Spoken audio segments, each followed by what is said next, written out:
ಮನೆಯಿಂದ ಹೊರಗಡೆ ಹೋಗ್ಬೇಕಾದಾಗ ಬೀಗ ಕರೆಕ್ಟಾಗಿ ಹಾಕಿದೀವಾ ಇಲ್ವಾ, ಡಬಲ್ ಲಾಕ್ ಹಾಕಿದೀಯಾ ಇಲ್ವಾ, ಅದ್ರ ಜೊತೆಗೆ ಗೇಟಿಗೊಂದು ಬೀಗ, ಬೆಡ್ರೂಮಿಗೊಂದು ಬೀಗ, ಮನೆ ಪೂರ ಬೀಗ ಹಾಕೊಂಡು ಹೊರಗಡೆ ಹೋಗೋರೆ ಹೆಚ್ಚು.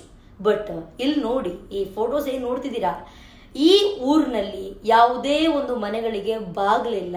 ಮನೆಗಳಿಗೆ ಮಾತ್ರನಾ, ಅಂಗಡಿಗಳಿಗೂ ಬಾಗ್ಲಿಲ್ಲ, ಬ್ಯಾಂಕುಗಳಿಗೂ ಬಾಗ್ಲಿಲ್ಲ. ಅಲ್ಲಿನ ಜನ ಈ ಶನಿದೇವರನ್ನ ನಂಬುತ್ತಾರೆ.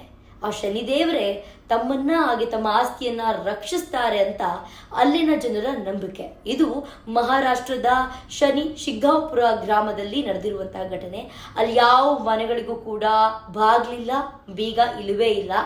ಮನೆಗಳಿಗಾಗಿರಬಹುದು, ಅಂಗಡಿಗಳಿಗಾಗಿರಬಹುದು, ಅಥವಾ ಬ್ಯಾಂಕ್ಗಳಿಗಾಗಿರಬಹುದು, ಯಾವುದಕ್ಕೂ ಕೂಡ ಬಾಗ್ಲಿಲ್ಲ. ಒಂದಷ್ಟು ಜನ ಅದಕ್ಕೆ ಕಮೆಂಟ್ ಮಾಡ್ತಾ ಇದ್ದಾರೆ, ಇಲ್ಲೇನಾದ್ರೂ ಆ ಥರ ಇದ್ದಿದ್ರೆ ಎಲ್ಲ ಮನೆಗಳನ್ನು ಹೊಡೆದು ಚೂರು ಮಾಡಿ ತಗೊಂಡು ಹೋಗಿರೋರು, ಬಟ್ ಅಲ್ಲಿ ಅಷ್ಟೊಂದು ನಂಬಿಕೆ ಇದೆಯಲ್ಲ ದೇವ್ರ ಮೇಲೆ ಅಂತ ಒಂದಷ್ಟು ಜನರು ಕಮೆಂಟ್ ಮಾಡ್ತಾ ಇದ್ದಾರೆ.